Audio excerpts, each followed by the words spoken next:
People waiting. All right, well, thank you all so much for making it out tonight. If you did not know where you are, this is Left Bank Books presents standout debut author Leigh McMullan Abramson, who will discuss her psychologically rich and engrossing debut, A Likely Story. We are happy to help celebrate here at Left Bank Books. When you buy a book from Left Bank Books, when you support events like this, it helps us be able to produce more events and celebrate more authors. But it also helps to pave the roads, keep the parks free, your libraries free. So when you support local, it helps with all of those things, and we thank you so much for doing so. About tonight's book. Fiona Davis, the New York Times bestselling author of The Magnolia Palace, says, a standout debut about family, secrets, and the costs of protecting a precious legacy. Abramson skillfully captures the idiosyncrasies of the New York artistic elite and then rips the veil away, revealing characters who are raw, complex, and utterly unforgettable. The only child of an iconic American novelist discovers a shocking tangle of family secrets that upends everything she thought she knew about her parents, her gilded childhood, and her own stalled writing career in this brilliantly observed standout debut. Wry, wise, and propulsive, A Likely Story is punctuated with fragments of a compulsively readable book within a book about a woman determined to steal back the spotlight from a man who has cheated his way to the top. The characters seem eerily familiar, but is the plot based on fact? And more importantly, who is the author? Tracy Lang, the New York Times bestselling author of We Are the Brennans, says, such a rich, clever story about the pitfalls of loving a celebrity. And tonight we are so graced with having Kate McMullan as our conversation partner. I think some of you might be familiar. If you aren't, though, Kate is the author of many books for young readers, including I Stink, winner of a Boston Globe Horn Book Honor, I'm Mighty, and Meg's Prairie Diary, a historical fiction trilogy set in St. Louis and Kansas in 1856.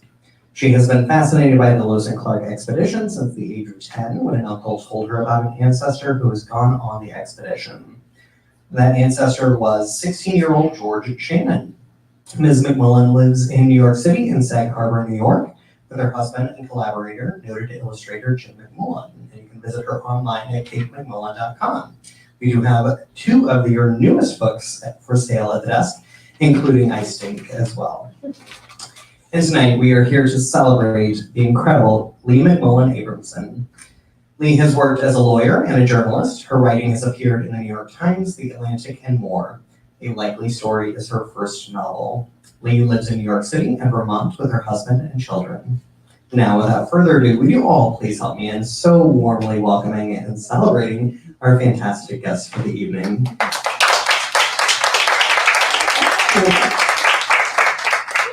What a lovely introduction. Are there people straggling in? Yes, that would be the Hall family. Please take your seats.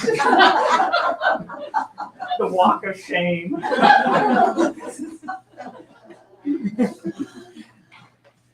Well, I am lucky enough that Leigh asked me if I wanted to do this in conversation with her tonight, and I said, oh, yes, I would love to do that. So I have some questions for Leigh. The first one is, lots of people ask me, is Likely Story about your family? And I always say no, because the author kills off the mother very early in the story, and here I am, very much alive. How would you answer this question? It's definitely not about my family, but I think that growing up in an artistic family and the people that I met through my parents and their friends certainly did give me some ideas about characters that would be interesting to write about. And I should just say, for those of you who haven't read the book, that the book is about Isabelle Manning, who is the daughter of a very famous writer.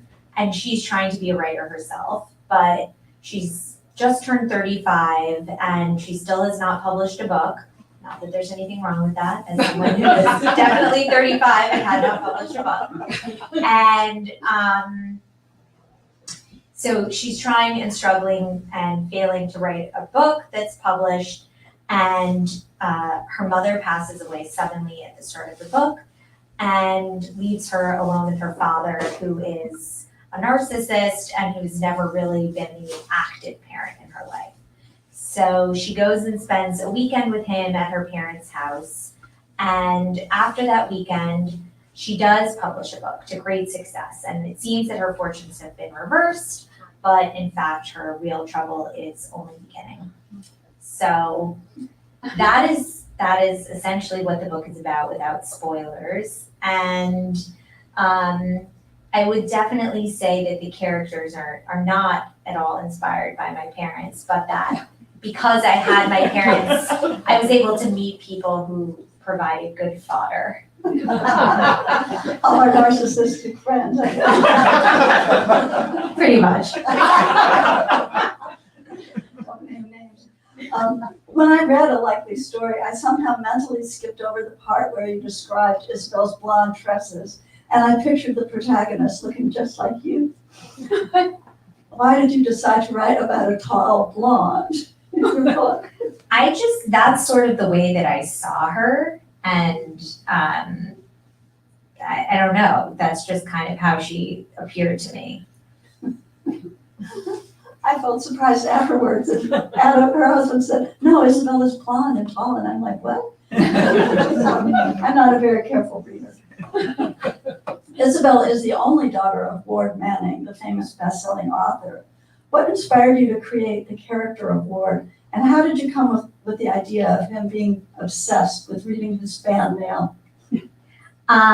Well, I sort of thought about people who become very famous and successful, and you would think that it would be enough, and they would think, great, I've done so well, I'm so successful, and be happy about that. But in fact, I think often it's never enough, and people constantly need that adoration and that sort of feedback loop of people telling them that they're great. So I think that's how he got involved in his fan letters, and which leads him down a questionable trip to visit a fan in the book.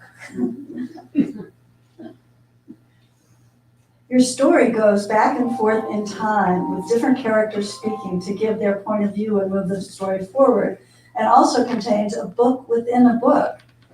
It's a complex structure, but the story flows very smoothly. Did you write the story in the order in which it now appears? Or did you write it in sections and then fit them together like a puzzle? More relatives. More relatives. Maybe you should start with a small row for them. Maybe you'll have to give your summary again. Give a different one. We'll see how closely I can stick to my story. No, I wrote the chapters in like chronological order, going back and forth between the different characters. So it was not one character and then another character. I sort of had to, weave in. Otherwise, because they each had to move the plot along. So, yeah. That makes sense. Welcome balls. And cut rings.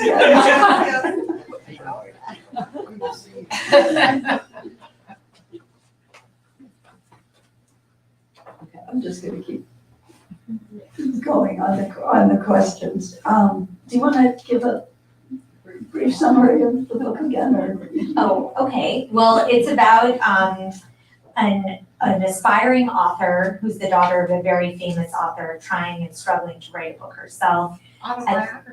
Right, there you go. And she is failing. Her mother has just passed away, and she goes and spends some time with her father and finds certain things about her family that she didn't know before. Shortly thereafter, she publishes a book, and we think, her fortunes have changed, but in fact, the real trouble is just starting. Got that? Okay. Did you ever know anyone remotely like the wildly self-admiring young novelist Darby Coleman? It seems to me that you had a really great time writing that. Well, I think sometimes, the most difficult and sort of, sorry, there's.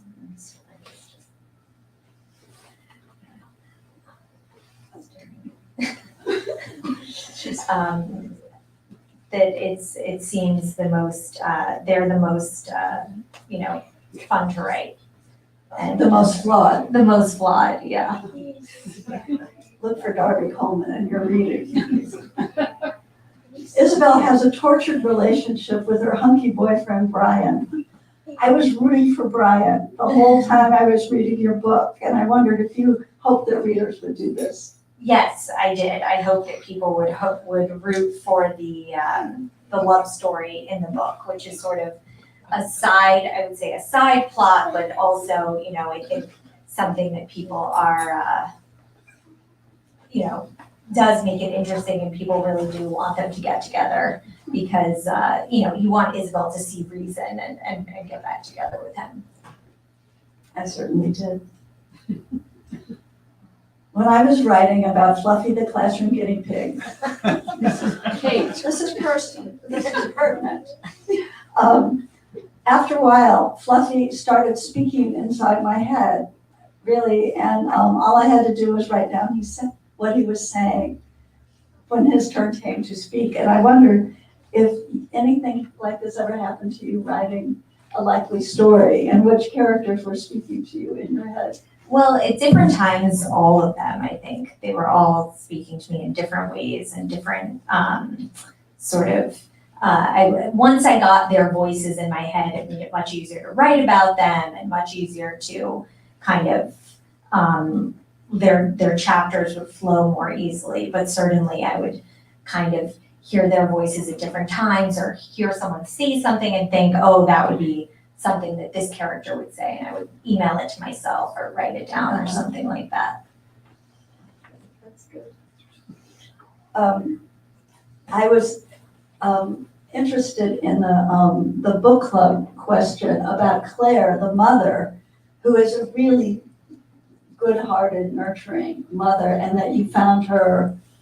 Was it easier or was it hard to write this character that was such a good role model and so caring of her daughter?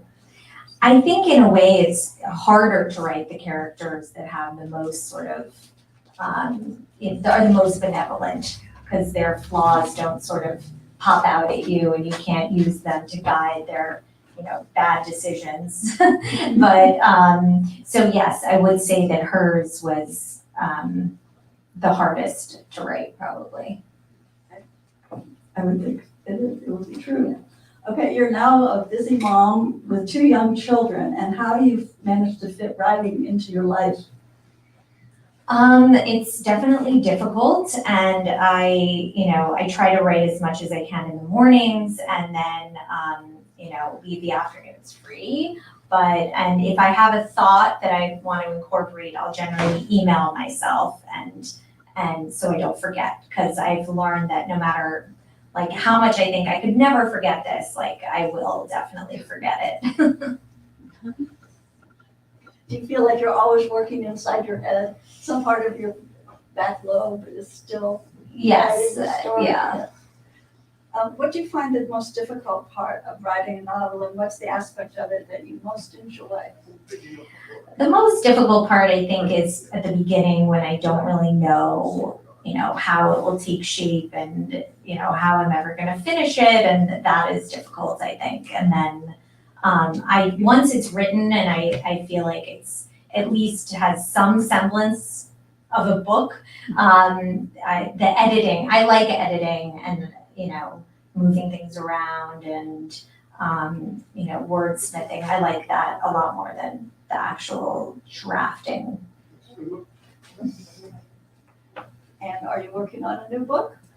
I would say I'm working on ideas for a new book. So it is certainly not anything I've really, that has like a word count or pages or even anything, because I've written things and then decided I don't like them, and so, yes, I am definitely working on a new book, but it I'm not is checking up on you. very slow, and, but I do think I like to work in books that have a connection to the book world or libraries or bookstores, so that will be a part of the next book, once I figure that out.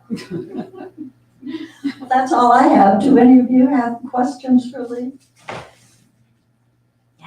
It's hard, like the ending, I always find not always, an ending of a book is really like. Yeah. Was that really hard to write? I haven't read it yet, so I mean, was the ending hard? The ending is hard to rate.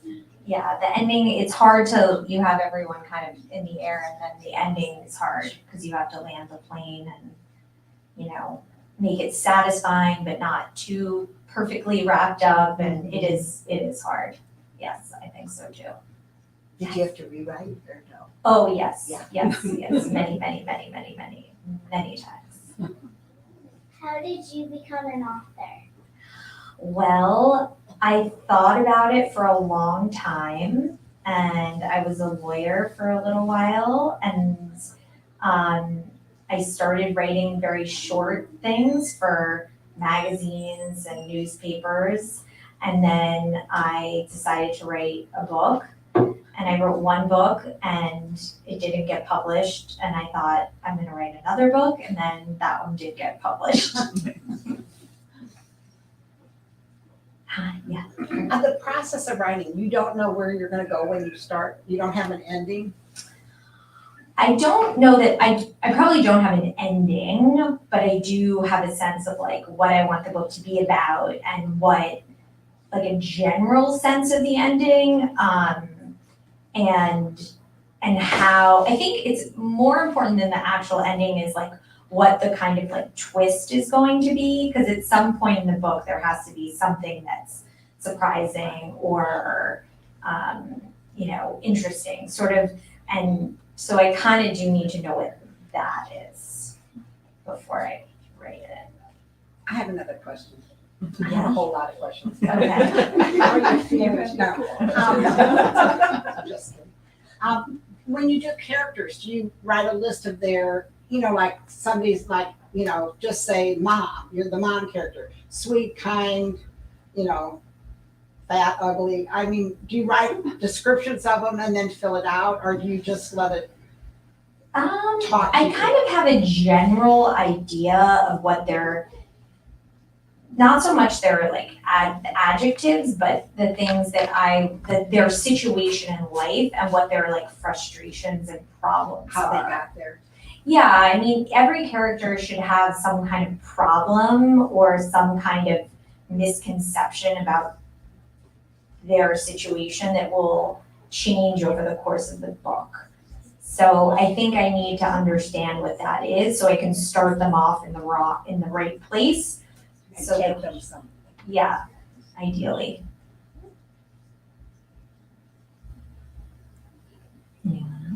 Did you feel like you needed to take Claire out of the book for Isabella's sake, so she was kind of forced to move forward? Well, Claire is actually in the book. She Right. does have her own chapters, but they're set in the past. So, There's another. yes, Claire is the mother, sorry. So she is in the book, but for the plot, she can't be alive.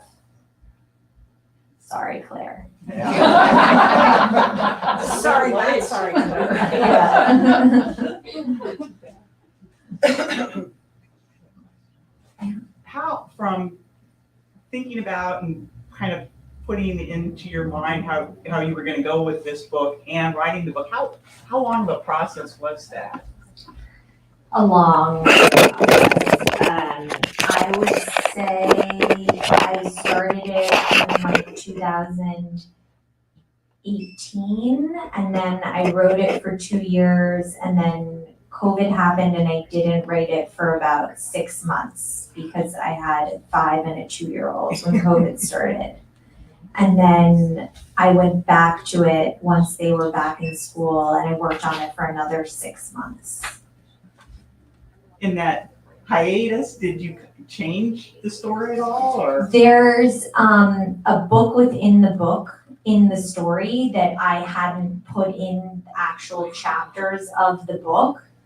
So when I reread it, I realized that it needed to be in the book, because otherwise it would be like, you know, but you would just have to take my word for it that this book was really good, and I didn't feel like that was fair.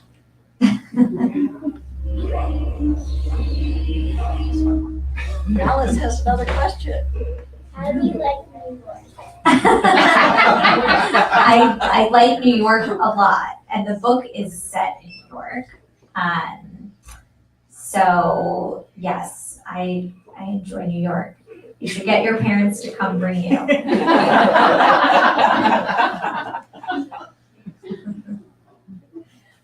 I had a question, but I forgot it.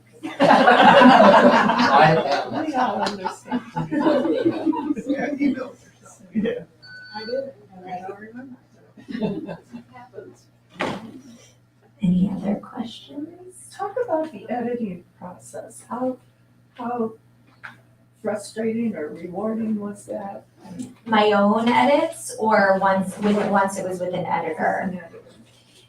I mean, I really like edits, because I think, you know, the editor that I had was great, and she wrote me sort of a letter with all the things that she thought should change, which were not massive, but the changes that she made, I think, were for the better. So, you know, I think as long as you're working with someone who you feel understands your objective and the kind of book you're trying to write and the kind of, then it's great. And, you know, I really welcome edits and ideas and changes.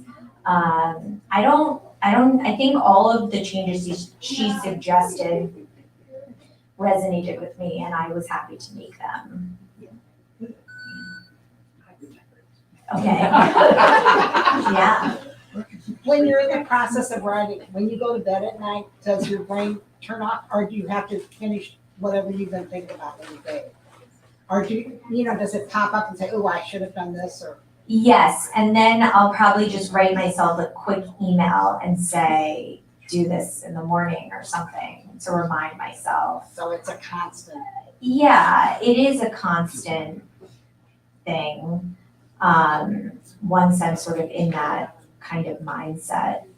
I've had to be sort of in the more marketing mindset lately, so which is great, and I love like talking to readers, and it's so satisfying that the book is out in the world. But you know, I'll be also happy to go back into the like writing, which is more solitary and cerebral sort of thinking phase. Leigh, how many bookstores are you visiting? A lot, Let's or- see. I think about 6 or 7. Yeah. Do you miss your characters? I think at a certain point I'm ready to, you know, send them on their way, and you know, not, you know, I think I've done all I can for them. There will be no sequel. I don't. Yeah, no. Andrew, did you have a question? Yes, for both of you. What was your guys' reaction when you found out that you were actually going to get picked up by a publisher and the stream was going to become a reality?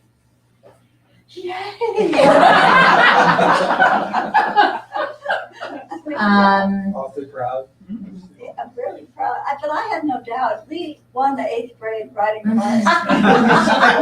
So I knew that she So had. the writing was on the wall. Lawyer was just a detour.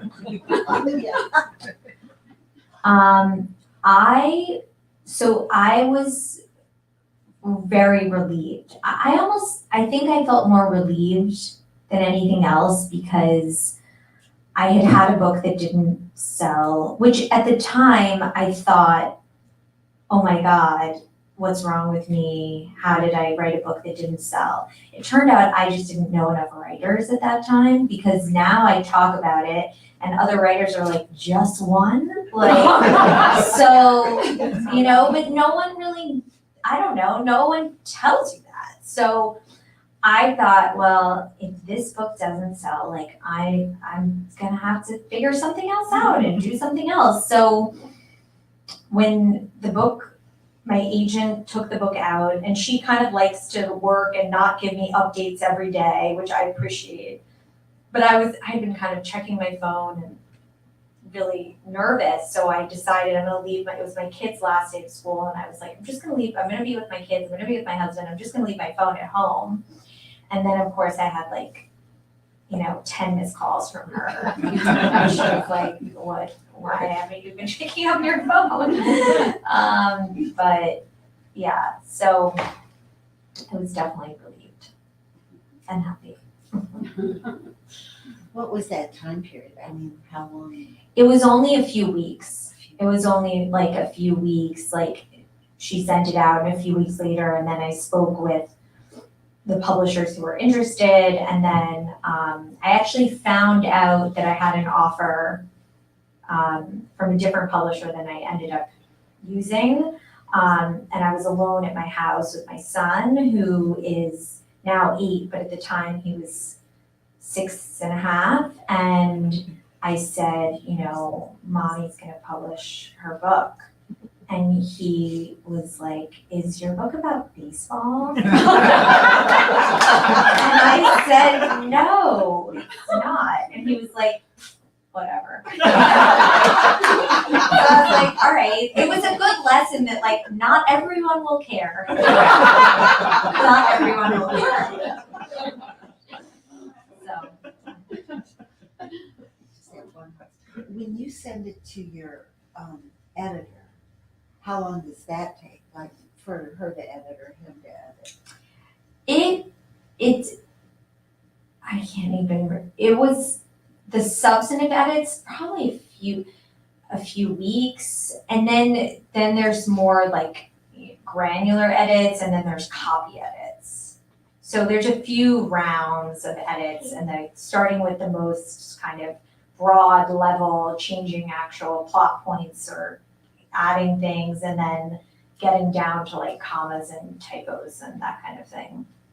So, but that took several months, like all of those rounds of edits took several months. Where do you find your inspiration? Or you talked about you write in the mornings, but what kind of space is best for you to write in? Well, I've learned to be like okay with some amount of, not chaos, but I wrote a lot of this book at a coffee shop because at that time my daughter wasn't in school every day. So I would leave her with her babysitter for a few hours and go write at like a coffee shop or a library. And then now I have like a little tiny office that I can write in. That works pretty well, but it is it's hard. You're always fighting the urge of like, let me get up and empty the dishwasher. Let me, when you're at home, those things can make Those urges go away. but Those urges will go. yeah. Yeah. You mentioned some of your author friends helping you and telling you stories about going through the publishing process. Do any of them have upcoming books that you're really excited about? There are some upcoming books that I'm excited about. I saw you have, this already is out, but Black Candle Woman. I did an event in LA with Diane Marie Brown, who's fantastic, and that book is really good. Then there's a book called The Daydreams by Laura Hankin that's coming out. That's, I think, going to be really good. Or it is really good. I read a galley of it. What else is coming out? Like soon. Those are the two that have sort of popped into my mind. What books do you have coming out, Kate? I don't have any books coming Oh. out. I mean, you hadn't mentioned them. I am didn't know. working on One. a book called the Best Bird Talent Show. But you're just gonna have to wait. That's a talent show. Do you still talk to Fluffy? Yeah, he talks to me a lot.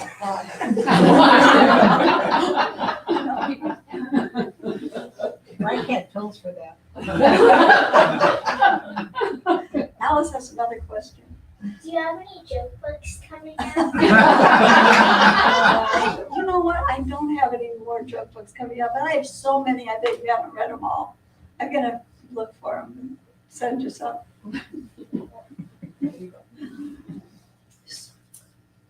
I have one more.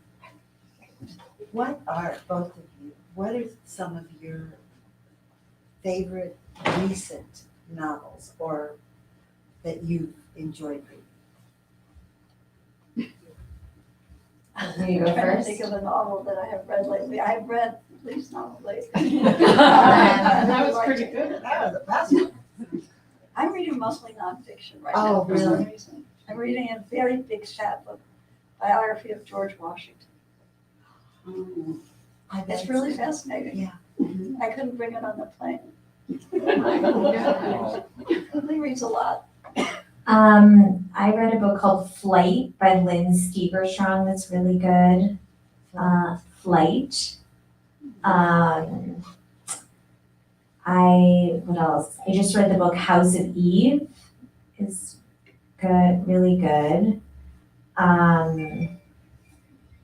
What else I read recently?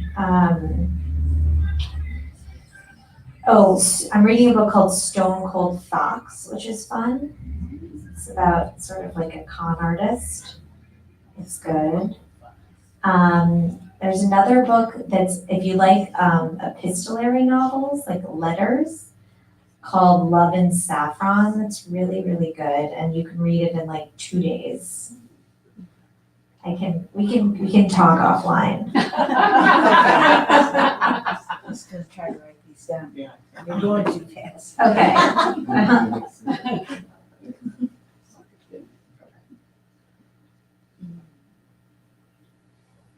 Do you want to move to the signing? Sure. All right, let's give another great round.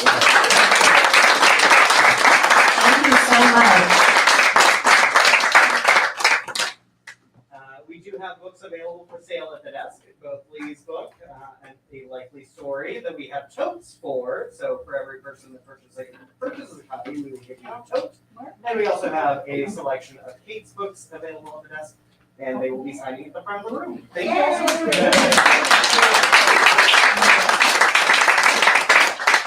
I can stand up. Stand up. You just